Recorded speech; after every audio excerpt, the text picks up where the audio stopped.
Oi, gente, tudo bem com vocês? Seja muito bem-vindo ao nosso programa, chegando na sua tela com muita informação, prestação de serviço, entretenimento. Hoje nós vamos falar sobre como mudar aí a nossa rotina, aprender a ter uma rotina mais saudável para reduzir os sintomas da ansiedade. Além disso, a gente tem bate-papo também sobre como eliminar os vícios de linguagem para melhorar a nossa comunicação. Tudo isso a partir de agora aqui no nosso programa que já está no ar.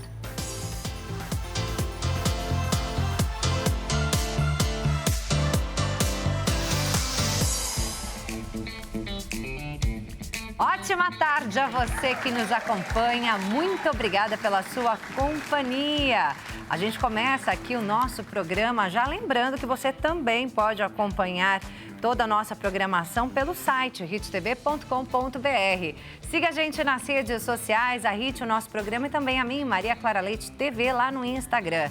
E eu já te convido, é claro, a participar aqui do nosso programa de hoje, com as suas perguntas, as suas sugestões. Já envia sua mensagem para o nosso WhatsApp, DDD 11, número 3337-5886, o número que está aparecendo aí na sua tela. A gente começa falando de ansiedade. Sabia que é possível controlar os sintomas da ansiedade mudando os nossos hábitos de vida? Mudando a nossa dieta, se movimentando mais. Quem está aqui para falar sobre esse assunto com a gente é o doutor Bruno Stefan, cardiologista e médico do esporte. Bem-vindo, doutor, mais uma vez aqui ao nosso programa. Muito obrigado pela oportunidade de falar sobre esse tema tão difícil na nossa rotina, que é a ansiedade. Como combater o mal do século? É o mal do século mesmo, né? Segundo a Organização Mundial da Saúde, cerca de 10% da população brasileira tem ansiedade, não é isso, doutor? É um índice que está se tornando cada vez mais alarmante e maior, visto o estilo de vida que as pessoas têm adotado. Então fala um pouquinho pra gente, já para dar início aí a esse bate-papo, quais são os principais fatores causadores da ansiedade aqui na população brasileira? A ansiedade, ela nem de todo é um mal, vai depender muito de como a pessoa percebe e expressa esse sentimento nela. Então, para que a gente possa ter e encarar a ansiedade como algo ruim, a gente precisa estar em uma bagunça interna, perder a capacidade de interpretar as adversidades da vida que geram a ansiedade. Então, uma grande coisa que a gente observa na rotina do brasileiro que gera a ansiedade é a falta de rotina. Então, o nosso organismo, ele precisa ter uma rotina estruturada. Quando você bagunça e deixa de ter uma rotina estruturada, o teu cérebro ele fica gerando situação de fuga ou de fuga ou encarar, né, a gravidade, né, no caso. Então, esse aumento de adrenalina, cortisol que o organismo começa a desenvolver por conta dessa situação de falta de rotina vai gerar ansiedade. E isso, de forma sistemática, pode causar mudanças na tua fisiologia e levar à presença de sintomas, que podem ser sintomas cardiovasculares, sintomas mentais, alteração do sono, ganho de peso, tudo por conta do aumento do cortisol. Então, é muito importante, primeiro, organizar o teu dia, organizar a tua rotina, traçar uma estrutura, uma rotina estruturada para evitar esses pensamentos aleatórios, repetitivos que tomam conta de você. Essa falta de organização mesmo, né? Porque é uma correria, tanta coisa que a gente tenta colocar ali dentro de 24 horas que fica realmente difícil, né, doutor? Não ficar ansioso, né, diante dos nossos compromissos. São muitas coisas. Então, uma das estratégias que a gente tem para combater a ansiedade exatamente é melhorar como nós as recebemos, né? Como percebemos as situações da vida. E equilibrar os pilares da medicina do estilo de vida, como uma boa alimentação, uma atividade física estruturada, um bom manejo do sono, um bom manejo de substâncias tóxicas, uma boa conexão social e também estratégias de próprio controle do estresse e da ansiedade, né, como contato com a natureza, leituras, espiritualidade, otimizar o seio e o apoio familiar. Então, tudo isso vai ajudar a pessoa a ter uma percepção do estado de ansiedade de uma forma melhor, porque a ansiedade pode ser algo positivo. Se aquilo te promove, te dá um start, te dá uma proatividade de solucionar um problema, então ela pode ser algo positivo. Mas se a pessoa está muito fragilizada, sensibilizada, qualquer situação vai gerar impotência, vai gerar mais nervosismo e ansiedade e aí uma bola de neve. Então, devemos montar a nossa carcaça, criar uma armadura boa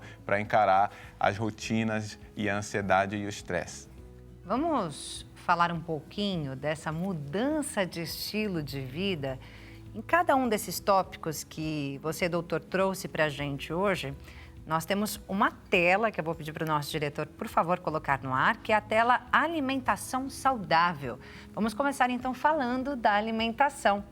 Eu peguei essas informações já nos seus conteúdos mesmo, né? Trazendo ali o que a gente precisa ter para ter uma boa alimentação e tem lá as proteínas de qualidade. Quais você enumera? Muito interessante esse quadro, porque realmente ele coloca o que é essencial para uma boa qualidade de vida. A proteína é estrutural, nós somos formados e constituídos de proteína, nosso cabelo, nosso músculo, nossos ossos.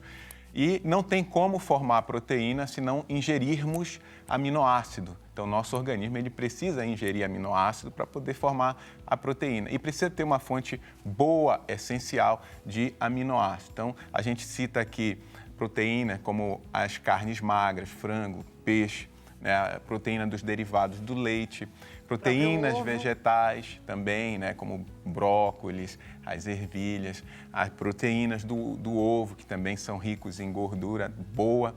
Então, as proteínas, elas são essenciais porque são elementos estruturais que formam o teu corpo e também responsáveis pela produção das imunoglobulinas que vão te dar imunidade, vão melhorar a tua parte imunológica. Então, a proteína é essencial, é vital, precisa estar dentro aí do seu cardápio nas quantidades essenciais que são orientadas pelo bom nutricionista, geralmente em torno de 1,6 a 2 gramas por quilo dia.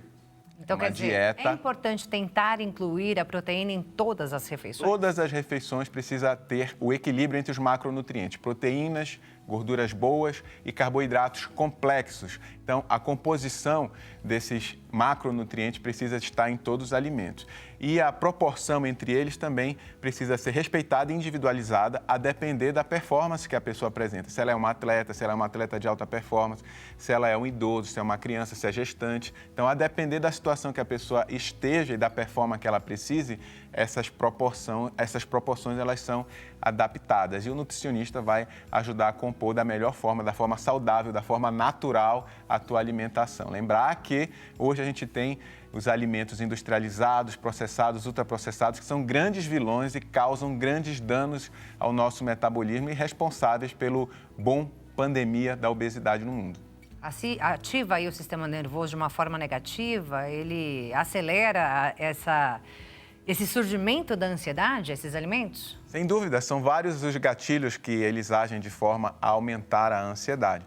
Você vê que, por exemplo, o açúcar refinado, presente em grandes quantidades nos alimentos industrializados, eles ativam um circuito cerebral de recompensa, liberando dopamina, fazendo com que a pessoa fique adicta àquele alimento e acostumada a ter recompensa fácil, satisfação, prazer, de modo rápido com a alimentação. E isso vai levar ao detrimento de outros valores de estilo de vida que trazem saúde. Então, é um grande perigo, realmente, uma dieta rica em alimentos açucarados, industrializados, processados. E alimentos que têm cafeína?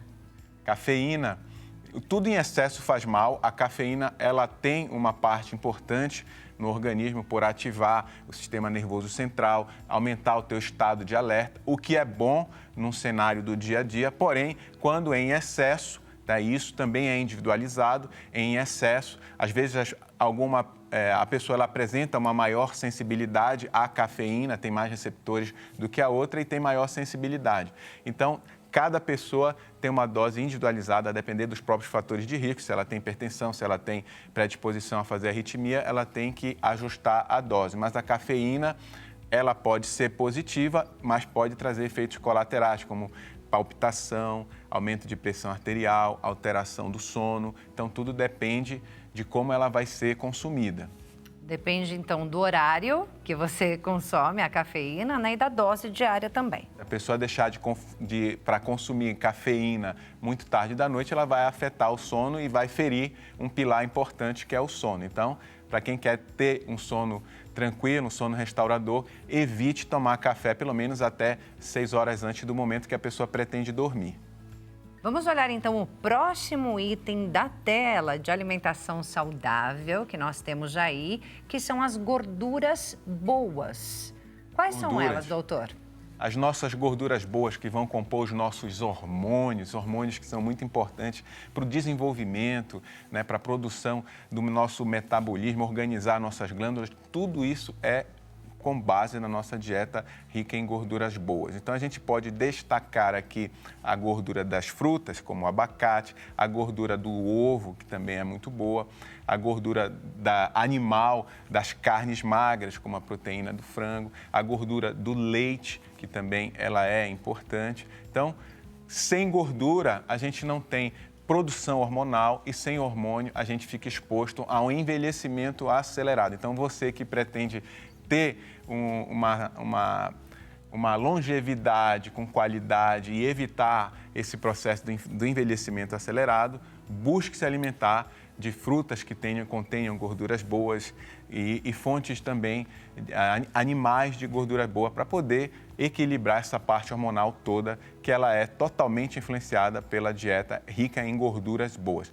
A gente tem as gorduras vilãs presentes nas frituras, né, na manteiga, no óleo. Tudo né? Isso então, a gente tem que deixar de lado. Essas comidas rápidas, fast food, né? Os fast foods, hambúrgueres, batata frita. Então, todo esse tipo de óleo frito, então, é um tipo de gordura bem prejudicial que causam lesões que vocês não fazem ideia, lesões graves no organismo, como, por exemplo, né, lesão hipotalâmica que vai gerar a doença da obesidade que não tem cura. Que vai gerar aí uma série de outras doenças crônicas, né, doutor? Sim, é o ponto de partida para várias doenças crônicas, como hipertensão arterial. A principal causa de diabetes é a obesidade, diabetes tipo 2, a principal causa é a obesidade, né? Então, arritmias, apneia do sono, várias doenças relacionadas, síndrome metabólica, aterosclerose, várias doenças relacionadas exatamente à alta exposição dessas frituras, desses óleos extremamente prejudiciais. E, consequentemente, também propiciar o surgimento de uma ansiedade, né, doutor? Sem dúvida nenhuma, porque a ansiedade, a pessoa, quando ela vive uma condição de doença crônica, ela não consegue organizar o resto da vida dela. Então, a pessoa que dorme mal, ela já acorda devendo com pensamento, com tarefas. A pessoa que se alimenta mal, não tem energia, tem a sensação de fadiga crônica, não consegue executar as tarefas diárias, o que vai acumulando e aumentando ainda mais a ansiedade, dificultando ela a agregar estilo de vida saudável como atividade física. Então, está tudo numa grande engrenagem aí envolvido, tanto para o mal, quando a pessoa opta por não seguir os pilares da medicina do estilo de vida, como para o bem, se ela opta em alinhar esses pilares, valorizar esses pilares e agregar na sua rotina todo esse benefício que é a medicina do estilo de vida. Hoje, a medicina do estilo de vida, ela é, sem dúvida, o principal passo para prevenir a pessoa das doenças crônicas, para tratar de doença crônica e para proteger da evolução de doença crônica. Então, se a pessoa tem qualquer doença crônica, hipertensão, diabetes, câncer, e ela tem um estilo de vida adequado, o resultado dela, o desfecho dela é muito mais favorável do que aquela que não agrega esses valores. E a gente precisa aprender a dosar e escolher bem até mesmo os alimentos da terra, doutor. As frutas, as verduras, os legumes. É o próximo item aí da nossa tela, alimentação saudável, que diz o seguinte, doutor: vegetais e frutas de baixo índice glicêmico. Quais são eles? O índice glicêmico é muito importante no processo de controle de peso. Então, hoje, se a gente puder separar um fator muito importante relacionado ao ganho de peso, é a resistência insulínica, ou seja, é o pico de insulina que o organismo faz em cada alimentação que a gente ingere com alto índice glicêmico. O índice glicêmico é a capacidade do organismo transformar aquele alimento em açúcar e jogar na corrente sanguínea. Se esse alimento ele tem um alto índice glicêmico, a quantidade de açúcar ela jorra na corrente sanguínea de forma muito rápida, fazendo com que o pâncreas ele precise jogar insulina rapidamente na corrente sanguínea. E a insulina, ela é um anabolizante de gordura. Ela não só bloqueia a lipólise, que é a queima de gordura, como ela aumenta a produção da célula gorda, ela faz o processo de anabolismo da célula gorda, fazendo com que haja aqueles depósitos pelo corpo. Então, o segredo é comer alimentos de baixo índice glicêmico ou trabalhar nesse conceito para fazer misturas alimentares que levem à redução do índice glicêmico. Quando a gente tem as frutas, então as frutas com casca, ela já tem, ali, por conta da fibra, da casca, ela já reduz o seu índice glicêmico. Então, na fruta a gente tem fibras, a gente tem micronutrientes, que são as vitaminas, e a gente tem os carboidratos, que tem glicose e tem frutose. Dependendo do tipo de fruta, essa combinação ela vai mudar e variar. Mas, a rigor, em geral, a maioria das frutas, elas são bem-vindas. Então, a pessoa não tem diabetes ou não está descompensada da sua doença de base, a maioria das frutas, elas são bem-vindas. Claro, controlando a quantidade, porque existe a questão da caloria também. Existem frutas mais calóricas, frutas menos calóricas. Não é, por exemplo, para você chegar na frente de uma televisão e assistir um filme comendo um balde de uva pensando que é pipoca. Se a pessoa seguir essas dicas, né, essas dicas de boa alimentação que nós trouxemos aqui agora, doutor, ela já vai reduzir a ansiedade, vai reduzir os sintomas da ansiedade. Quando você se protege das adversidades, aí, incluindo a ansiedade, o pensamento acelerado, quando você ajusta o estilo de vida, você cria ferramentas próprias, fisiologia favorável para encarar. Eu vou te dar um belo exemplo aqui. Uma pessoa que tem condicionamento físico bom, a pessoa que faz atividade física de cardio com rotina. Então, o coração dela já bate mais devagar, porque ela está adaptada. Então, se ela passar por um momento de adversidade na vida, de estresse, esse coração, ele muito mais adaptado, ele não vai fazer pum, pum, pum, pum, pum muito rápido, ele não vai acelerar por conta desse estresse, dessa ansiedade tão facilmente. Já a pessoa sedentária, acima do peso, que já tem um batimento cardíaco acelerado no repouso, quando ela está na vigência de um quadro de ansiedade e estresse, esse coração pode inclusive fazer uma arritmia, fazer um ataque cardíaco, que é o que assusta as pessoas. Que assusta as pessoas, né? Quando o coração tem essa palpitação. Então, ter um bom condicionamento cardíaco te defende de ansiedade e de estresse.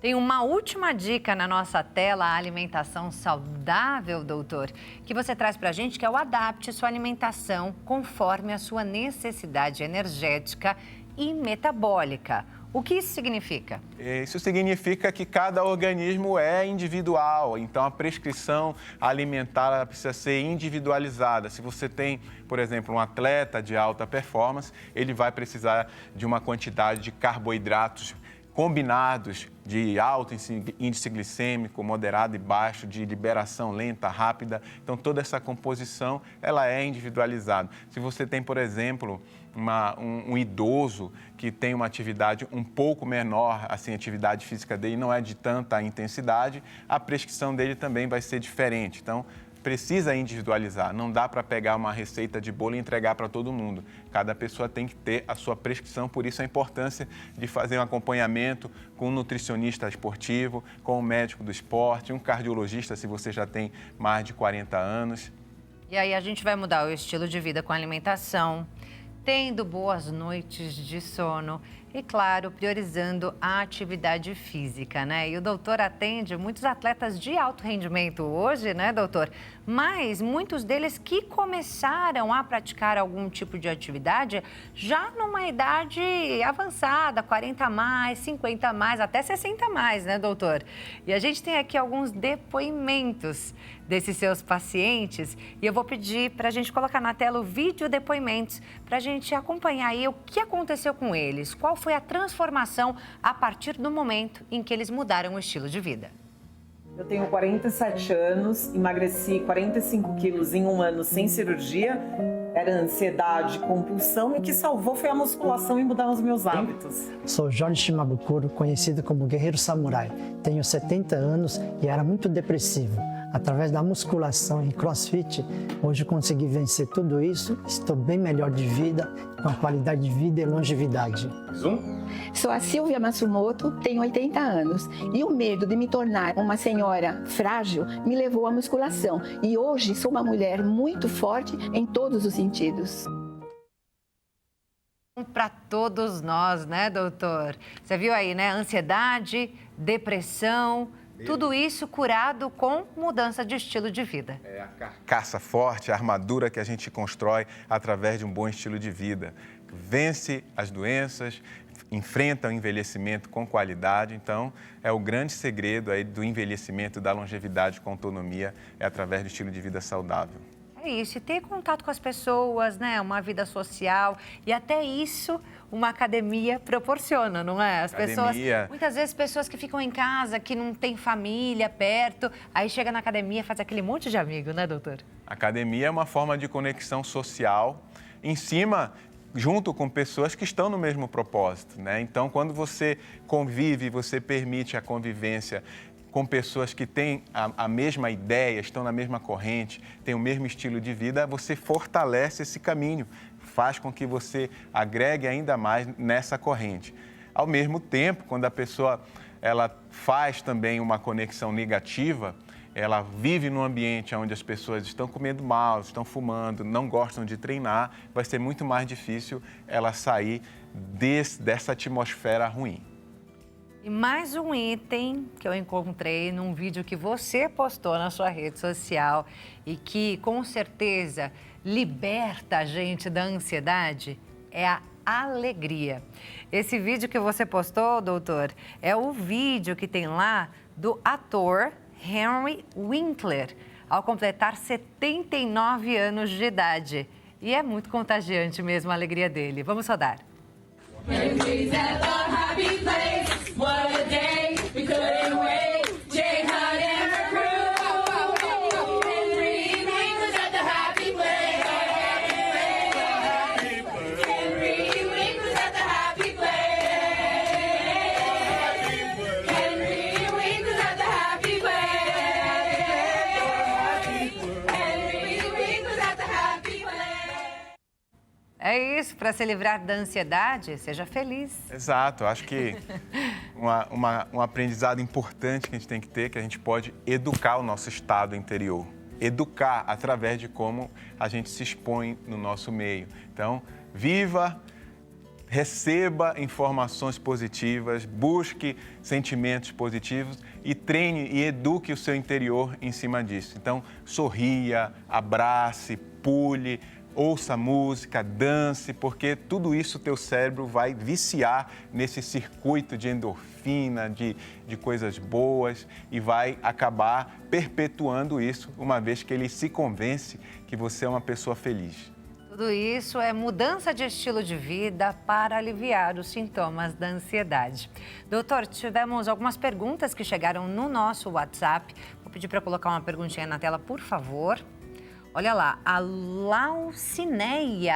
Obrigada, Laucineia, pela sua participação do Rio de Janeiro. Ela diz, boa tarde. Você recomenda terapias complementares como acupuntura ou aromaterapia para aliviar os sintomas da ansiedade? Tudo é válido para que a pessoa se ressintonize, se saia da ansiedade. Então, o tratamento da ansiedade, a gente tem várias ferramentas medicamentosas e não medicamentosas. Das não medicamentosas, ela acabou de citar aí, né, que são a aromaterapia, a acupuntura, elas são ferramentas importantes e têm validade científica, sim. Musicoterapia, contato com a natureza, terapia cognitiva comportamental, que nada mais é que uma conversa com um profissional especializado em organizar as ideias, com ferramentas para te dar ferramentas psíquicas e mentais de lidar com com um conjunto de problemas que são habituais e muitas vezes a pessoa não consegue organizar. Então, tem um profissional especializado também e se tudo isso não tiver resultado e efetividade, aí também tem as drogas, os medicamentos que vão fazer com que você saia do circuito, pare de pensar, pare de ter esse pensamento acelerado que é a ansiedade e permita teu corpo se organizar. Ou seja, é um descanso para depois você retornar à batalha de uma forma mais organizada. Doutora, a gente tem mais um minutinho, dá tempo da gente responder mais uma pergunta, tá? Perguntinha na tela, o Marcos Dias. Obrigada, Marcos, pela participação. Ele diz, boa tarde a todos. Qual a importância de um acompanhamento regular com um cardiologista para controlar a ansiedade e seus efeitos na saúde do coração? O coração, ele é um órgão que percebe a ansiedade. Como a gente comentou aqui, a adrenalina, que é um hormônio muito aumentado no status de ansiedade, vai fazer com que o coração acelere. E muitas vezes essa sensação gera a palpitação e faz com que a pessoa acabe entrando num ciclo de maior ansiedade, mais palpitação e a assusta.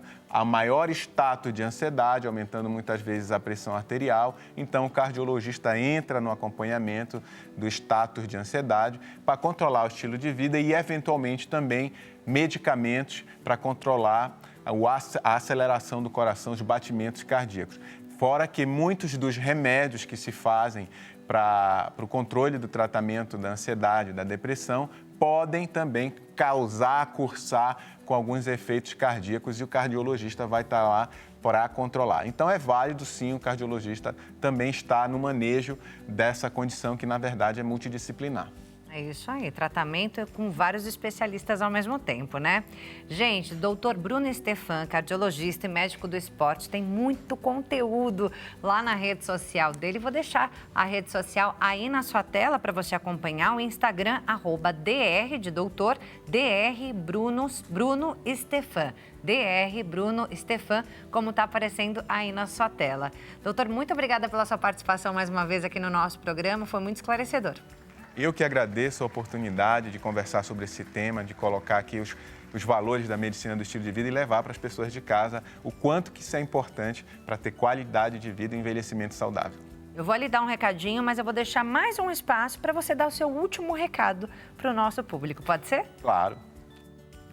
Então, o que eu quero falar para você, público, que se tem algo para você investir, para te trazer qualidade de vida, envelhecimento e autonomia na tua velhice, é o estilo de vida saudável através de uma boa alimentação, atividade física, um bom e controle e manejo do sono, um bom e controle e manejo do status de ansiedade e uma boa conexão social. Além de evitar também os tóxicos, bebida alcoólica e outros elementos como cigarro, tabagismo e os eletrônicos que hoje eles entram também como um grande tóxico. Controle, equilíbrio, manejo, um bom estilo de vida é o segredo para uma vida longa e saudável. Obrigada, doutora. Até a próxima. E nós vamos agora a um breve intervalo e já voltamos com muito mais aqui no nosso programa. Continue com a gente.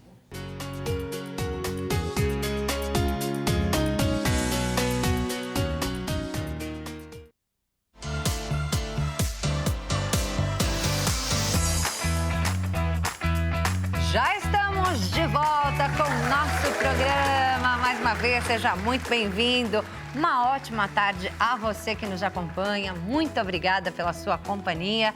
A gente já teve bate-papo importante aqui sobre saúde no nosso programa. Falávamos da relação do estilo de vida com a ansiedade. É possível reduzir os sintomas da ansiedade mudando o estilo de vida, com uma boa alimentação, exercícios físicos, né, diários, atividade física, um bom sono, alegria, vida social. Enfim, se você perdeu esse conteúdo, você pode acompanhar lá no YouTube da Hit TV, que está aí aparecendo na sua tela, Hit TV Oficial, playlist do nosso programa. E a partir de agora, nós vamos falar de comunicação. Como está a sua comunicação, hein? Quem fala pra gente sobre como eliminar os vícios de linguagem é a Camila Loyola, que é mestre e doutora em fonoaudiologia. Muito bem-vinda, Camila. Muito obrigada a todos. E vamos falar aí de uma habilidade que é uma das principais para tudo na nossa vida, para as nossas interações pessoais, sociais, profissionais. Então é um prazer estar aqui Prazer todo nosso de te receber, prazer meu de te conhecer. E eu vou começar essa entrevista aqui já pedindo desculpa, né, gente? Porque nós vamos falar de vícios de linguagem e quem não tem vícios de linguagem? Eu tenho demais, então já te peço desculpa, Camila. Não me julgue, Camila. Será difícil não utilizar nenhum vício de linguagem? Acho que aquele básico é o né. E eu uso muito né no final das minhas frases. Você vai ter que ajudar a gente, viu? Vai ter que me ajudar, me coloco aqui como aluna para aprender a eliminar esse vício da minha vida. Vamos lá. Topei o desafio. E é importante dizer, já de início, já vou colocar uma questão aqui. O né, o tá, o entendeu, o tipo, todas essas expressões que são muletas linguísticas na nossa fala, elas não são de todo erradas. Elas podem cumprir uma função. A grande questão é a recorrência. Aquela pessoa que todo final de frase, né, tá, tipo, aí sim, sabe? Começa a prestar mais atenção nesses desvios, a pessoa para de ficar atenta à mensagem. Nesse ponto nós temos rupturas. Mas o pessoal vai ver aqui que tanto na minha fala quanto na sua, de todos os entrevistados, sempre escapa um né, um tá. Porque essa expressão ela pode cumprir uma função social importante. Nós, na linguística, chamamos de marcadores conversacionais. Se eu disser aqui para você, nossa, tá frio hoje, né? Tudo bem esse né, Ok. tá tudo certo. Agora, se eu disser para você, a comunicação, né, ela é muito importante, né, para os nossos relacionamentos, né?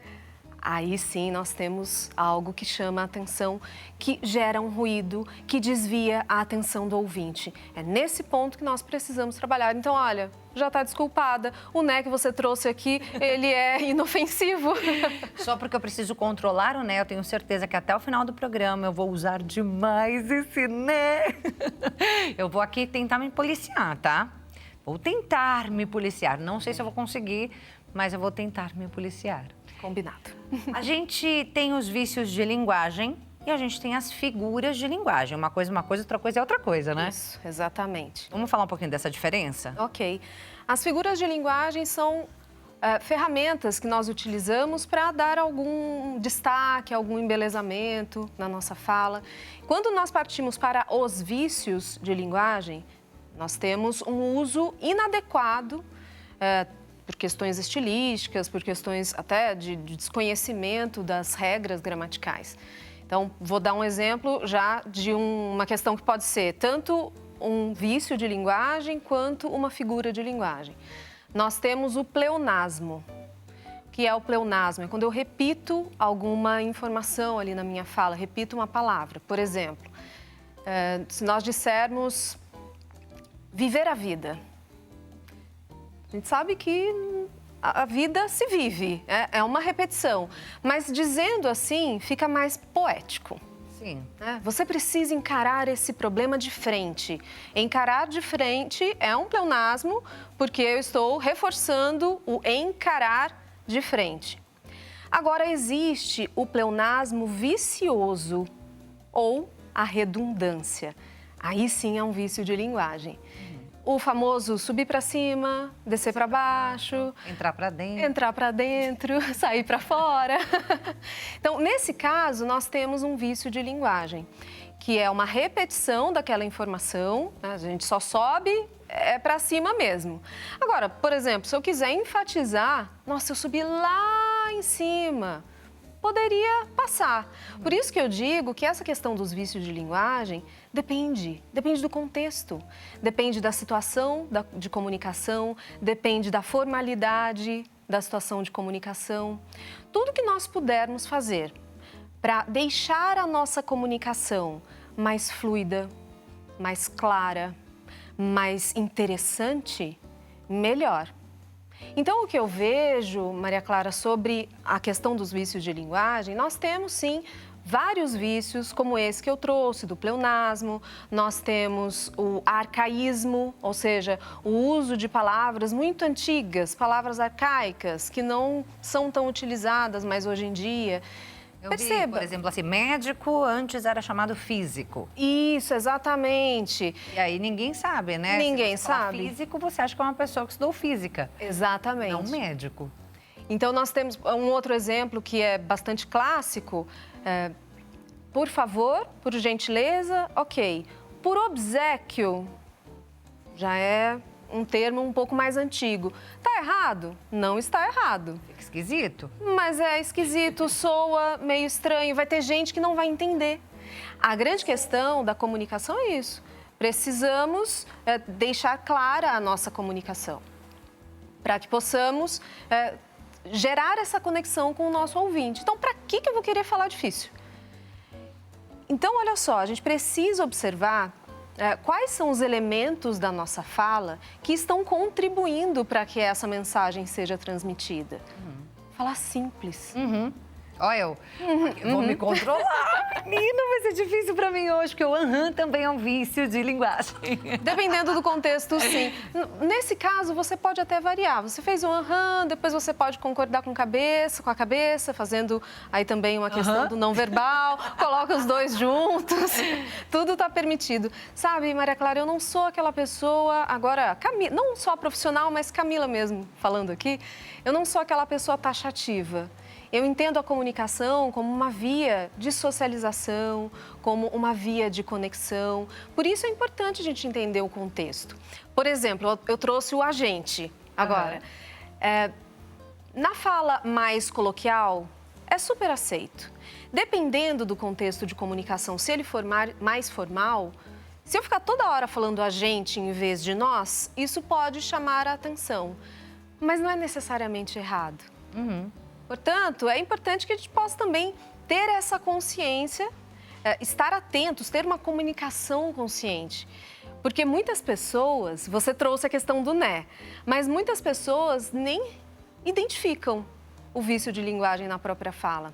Aconteceu comigo, algo que eu observei na minha prática profissional, quando nós tivemos a pandemia, em que todos nós fomos para o online, reuniões online, videochamada e tudo mais, as pessoas começaram a se ver mais, se ouvir mais. Porque quando estamos conversando, a comunicação está acontecendo aqui, eu não vou prestar atenção em como eu estou me comunicando. Aí começou com gravação, com videochamada, as pessoas começaram a se observar mais e começou a lotar o consultório de gente falando: Camila, eu falo muito né, eu falo 15 nés em cada reunião que eu vou falar sobre um assunto. Tomar consciência do vício de linguagem é o primeiríssimo passo. Já é o começo, gente. Camila não está aqui para ajudar, para julgar. Ela está aqui para ajudar, não é isso? Exatamente. E aí, você começou a atender essas pessoas? Comecei a atender essas pessoas e para mim foi ótimo que tenha sido, né, pela via do vício de linguagem, enfim, mas o que eu achei interessante é que a comunicação passou a ser algo prioritário na vida das pessoas. E deveria ser, porque nós fazemos uso da nossa comunicação em todas as nossas interações. A comunicação é a habilidade número 1 de requisitos ali no meio profissional. É a primeira habilidade que se busca que uma pessoa se comunique bem. Então, eu fico bastante feliz com esse dado, porque as pessoas começaram a estar mais atentas à sua própria comunicação. E isso levou a uma série de outros cuidados, né? A pessoa fala: nossa, minha dicção é péssima. Aí vai para outro assunto, né? Mas viu que o né apareceu aqui. Né. Esse né, ele é super tranquilo, marcador conversacional. Me controlando. É isso. Pra não falar né, nem mas não tem jeito, menina, sai. Sai, acaba saindo. Sai mesmo. E assim, entre os vícios de linguagem, você trouxe aqui, enumerou, né, vícios que não são errados, não são um português incorreto, mas algumas palavras que fazem parte desses vícios de linguagem acabam saindo errado, né? Por exemplo, advogado, advogado. Isso é um vício de linguagem e aí a gente sabe que está errado. Sim. E aí fica feio. Sim. Entraria até, se a gente for classificar, entraria no barbarismo, é a utilização incorreta dos termos gramaticais mesmo, das palavras. No caso específico do advogado, nós temos uma questão que também é cultural, regional, que vai ter a ver com sotaque, mas sabemos que na escrita esse E não existe. Portanto, temos também essa possibilidade de correção. Mas é tudo dentro desse contexto. Se você está numa região em que é comum as pessoas falarem advogado, não vai haver estranhamento. Perceba que é a questão de contexto, mas sim, é importante observar, é importante estar atento, gravar-se. Essa é uma orientação já partindo para as formas de eliminar esses vícios. Comece a se gravar, comece a perceber, olha, eu vou falar sobre um assunto aqui, coloco o celular para gravar e começo a conversar sobre um assunto qualquer. O que apareceu ali de palavras, expressões, algum truncado, alguma palavra que não precisaria estar ali. Outro ponto que também pode ser considerado um vício de linguagem, na verdade uma muleta linguística, hesitações, aquela pessoa que fala e que ela não consegue lidar com esse silêncio da pausa na comunicação, que eu acabei de fazer, da pausa na comunicação. Daqui a pouco a gente segue falando sobre os vícios de linguagem e como nos livrarmos desses vícios. Muitas dicas que Camila Loyola vai ainda trazer para a gente aqui no nosso programa. Agora nós vamos a um breve intervalo, já voltamos.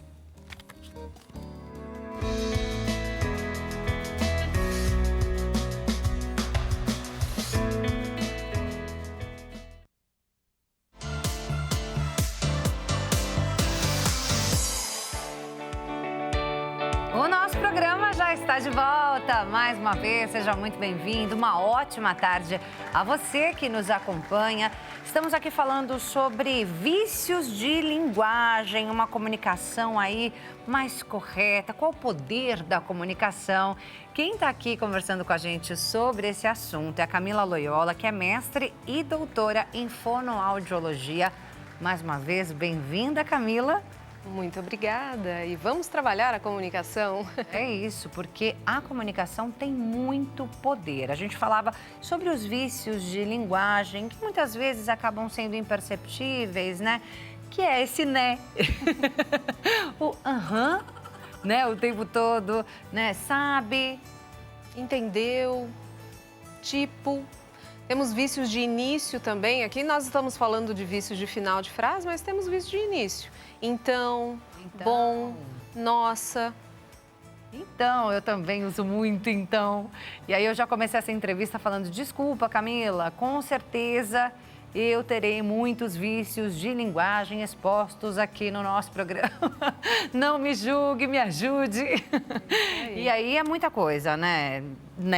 Eu não consigo, gente. Aqui eu estou me policiando com Camila aqui ao meu lado e o tempo todo eu acabo tendo aí um vício de linguagem. Mas a Camila disse que depende da situação, que vai ser ruim realmente, que vai atrapalhar a comunicação. Exatamente. Depende da situação, do contexto, da formalidade, do tipo de ouvinte, de audiência que você tem.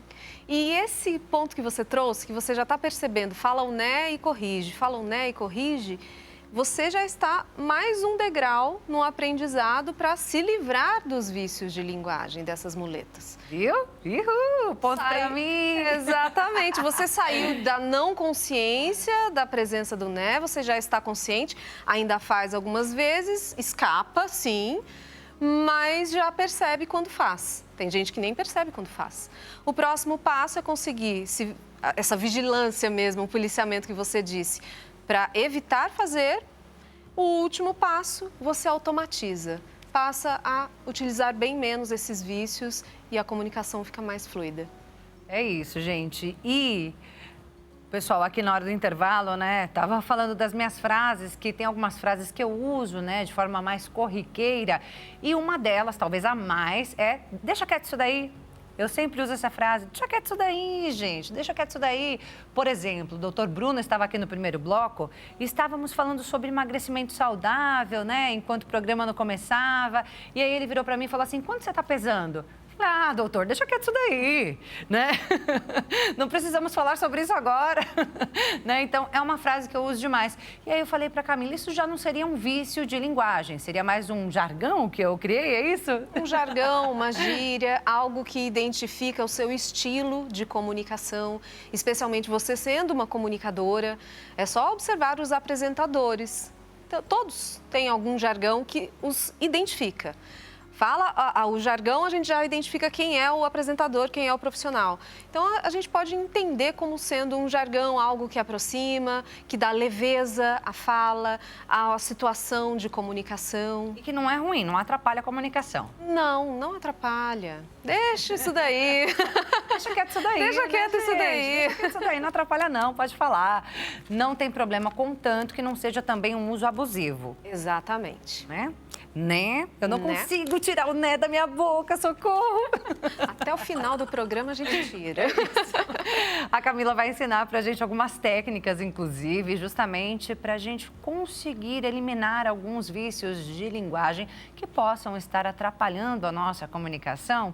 Mas eu vou te convidar, você que está em casa, quer saber alguma coisa, quer melhorar a sua comunicação, quer fazer uma pergunta para a Camila, você pode mandar sua mensagem para o nosso WhatsApp, DDD 11, número 3337-5886. A gente tem uma perguntinha, e aí daqui a pouco eu vou chamar essa perguntinha. Por enquanto eu vou pedir para você já ensinar alguns exercícios para a gente tirar os vícios de linguagem da nossa vida.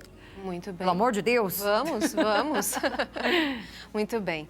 Um primeiro exercício, ele vai ter a ver com o combustível da nossa voz, da nossa fala. Sabe qual é o combustível da nossa voz? É o ar. É o ar, É respiração. a nossa respiração.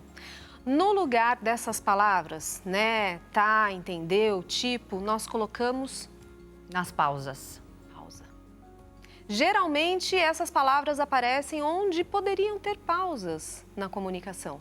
Se eu falo para você, tá muito quente hoje. Ou, tá muito quente hoje, né?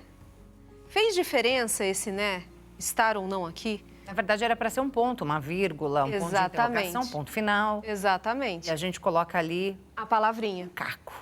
Por isso é importantíssimo que se treine pausas. Respira. Muitas vezes a pessoa que usa muitos vícios de linguagem é uma pessoa que também é mais afobada, é mais agitada para falar, não pensa antes de falar. Então, um exercício que nós podemos fazer é o exercício de pausar e respirar. Especialmente em situações que são mais estressantes, quando os vícios de linguagem, esses apoios, essas muletas podem aparecer mais. Porque quando estamos inseguros, ansiosos, estressados diante de uma situação, de exposição principalmente, e quando eu vou falar nessas situações, pode ser que eu apresente mais essas palavras. Como uma entrevista de emprego. Como numa entrevista de emprego. Ai, né, eu tenho as competências, né, eu sou assim, né. Então, isso pode demonstrar uma insegurança. Pode demonstrar que essa pessoa até não está preparada para aquela função. Já vai perder pontos. Perde pontos. Por isso, respirar, fazer um trabalho respiratório, especialmente antes dessas situações que são mais desafiadoras. Exercício pré-entrevista. Exercício para entrevista, exercício para tomar presença, para tomar consciência da própria respiração, para diminuir a velocidade de fala, isso é importante, para que a pessoa possa se dar o tempo necessário para falar. Então, começa a baixar um pouco os níveis de ansiedade respirando. Solte todo. Posso já Pode, fazer? por favor. Então, nós soltamos todo o nosso ar, esvaziando. Vou até acertar aqui a minha postura. Até eu também vou Vamos participar juntas. desse momento. Isso. Vamos soltar o ar. Inspire, contando até 4. Prenda a respiração 4 tempos. Solte a respiração 4 tempos. Repita várias vezes esse exercício. Enquanto você respira, contando os tempos respiratórios, para situações de entrevista, de comunicação, já vai pensando no que você preparou, no que você deseja falar, o que você deseja comunicar. E aqui vai também uma orientação importante, enquanto está fazendo esse treino de respiração, já vai imaginando as frases e ao final de cada frase, 2 segundinhos de pausa. Eu vou falar com você, eu continuo falando sobre o assunto e eu encerro a minha fala. Perceba, aqui onde eu coloquei pausa, eu poderia ter colocado vários nés, mas eu estou colocando respiração.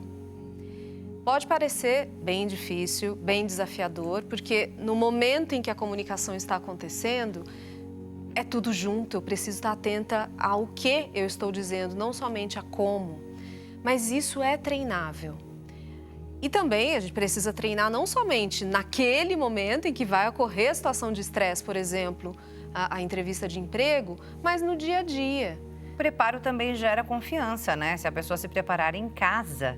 Exatamente. Nós que somos jornalistas, né, apresentadores, nós treinamos muito na frente do espelho.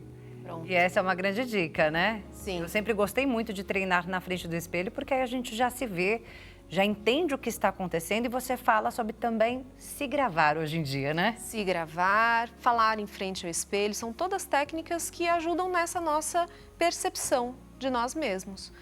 Ali você já se corrige, ali você percebe alguns cacoetes, alguns vícios, alguns meneios de cabeça do não verbal, por exemplo, um gesto que ficou esquisito, e vai tomando consciência da sua própria comunicação.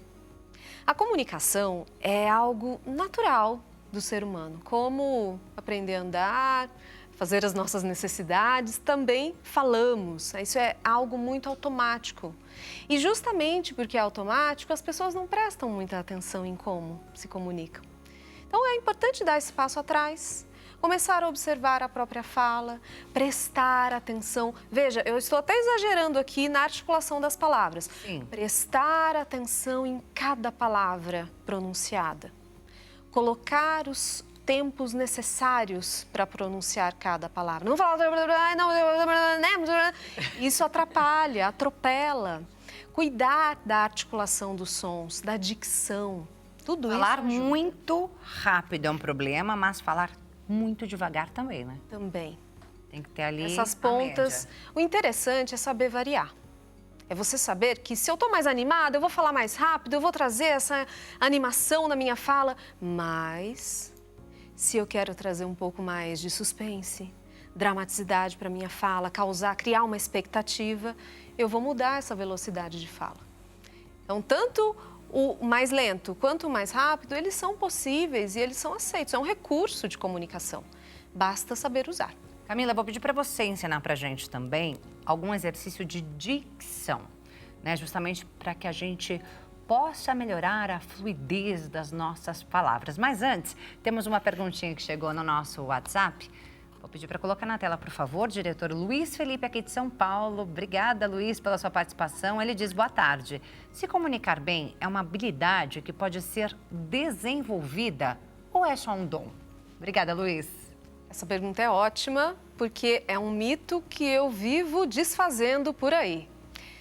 Quando a pessoa diz, nossa, você tem o dom da palavra. E eu digo, muito obrigada, mas isso não veio de dom. Veio de muito treinamento, errando muito, tentando de novo, porque sim, a comunicação... Ok, existem pessoas que já são naturalmente mais comunicativas, aquela criança que une as outras crianças, que faz rodinha na escola, mas não são todas as pessoas assim. Mesmo essa criança que tem mais uma habilidade mais desenvolvida, ela precisa lapidar esse talento ao longo da vida, todos nós. A comunicação é sim uma habilidade. Como toda competência é passível de treino. E esses exercícios que nós trazemos aqui, eles trazem essa excelência para a comunicação. E são super necessários, essenciais para nós que trabalhamos com comunicação. Sim. A fono, ó, é nossa aliada número 1. E até o tom de voz dá para treinar, né, Camila? Sim, dá para treinar. Nós temos, obviamente, questões que são de ordem orgânica, biológica, da estrutura das cordas vocais, tamanho do pescoço, altura, mas também temos questões que são socioculturais. A nossa voz, ela é fruto de fatores que são biopsicossociais. Eu tenho essa voz por conta da minha estrutura, mas eu também tenho essa voz por conta dos modelos que eu tive ao longo da vida. O meu estado emocional influencia na minha voz. Se a pessoa está mais triste, ela vai ter uma outra voz. Se ela está mais feliz, ela vai ter uma outra voz. A ansiedade dá aquela travada. Aquela travada, a pessoa fala mais aqui. Exatamente. Agora, tem pessoas que não gostam da própria voz. E isso pode ser trabalhado. Também. Nós temos técnicas. Então, se eu chegasse para você e falasse dessa forma, será que essa voz tem trabalho para isso? Tem. Nós temos onde ajustar, trabalhar uma musculatura para organizar essa voz, para que seja projetada e para que essa voz represente a pessoa. Porque às vezes a pessoa não se sente representada pela sua própria voz. Sim. E é possível trabalhar. Exercício de dicção? Vamos lá. Bora. Vamos lá. Como que começa? Olha, eu vou começar com um desafio simples. Tá. Porque aí depois eu vou piorar. Pode ser? Temos poucos minutos. Tá bom, eu vou fazer um médio, então. Tá. Vamos aqui. O exercício é... Nós vamos repetir, exagerando nos movimentos articulatórios, as seguintes sílabas. Fa-sa-chá. Faça-chá. Ah, fácil. Fé-sé-xé. Fé-sé-xé. Fi-si-xi. Xixi. Fó-só-xó. Ó-só-xó. Fu-su-chu. Chuchu. Agora vai Faça rápido. em casa também. Ah, exato. Agora nós vamos rápido. Faça-chá, fé-sé-xé, fi-si-xi, fó-só-xó, fu-su-chu. Arrasou. Foi de primeira. Esse daí eu já conhecia. E se você já... Então eu vou para o mais difícil. Ai, que medo. Ai, ai, ai. Ba-bla-ba. Ba-bla-ba. Bé-blé-bé. Bé-blé-bé. Bi-bli-bi. Bi-bli-bi. Bó-bló-bó. Ó-bló-bó. Bu-blu-bu. U-blu-bu. Rápido. Lido. Ba-blá-bá, bé-blé-bé, bi-bli-bi, bó-bló-bó, bu-blu-bu. Arrasou. É difícil esse. É difícil. Gente, eu já tinha treinado um pouquinho antes, tá? Mas eu achei muito difícil esse daí, tá? Esse é. Muito difícil, Esse é mas difícil. eu vou começar a usar. Vou colocar no meu dia a dia, porque é ótimo, né, menina? Treine, dá mobilidade, agilidade para os músculos articulatórios, auxilia para a pessoa não se atropelar na hora de falar. Ele é bastante interessante e é divertido. As pessoas gostam de fazer porque ele é também um treino bacana, engraçado, enfim, o pessoal gosta. Dá tempo da gente ensinar mais um de articulação sem precisar trazer alguma sílaba, assim, né? Uma sequência de sílabas? Pode ser, pode. seria? Pode ser. Aqui eu posso trazer um exercício para melhorar a amplitude articulatória. Aquela pessoa que fala com a boca muito fechada, que não mexe Boa. a boca para falar. Esse exercício é muito simples. Nós vamos colocar a língua atrás dos dentes superiores, só a pontinha. E com isso, com a língua lá em cima, a gente vai descer a nossa mandíbula, abrindo a boca e voltar. É isso aqui, muito simples. E aí fecha o lábio.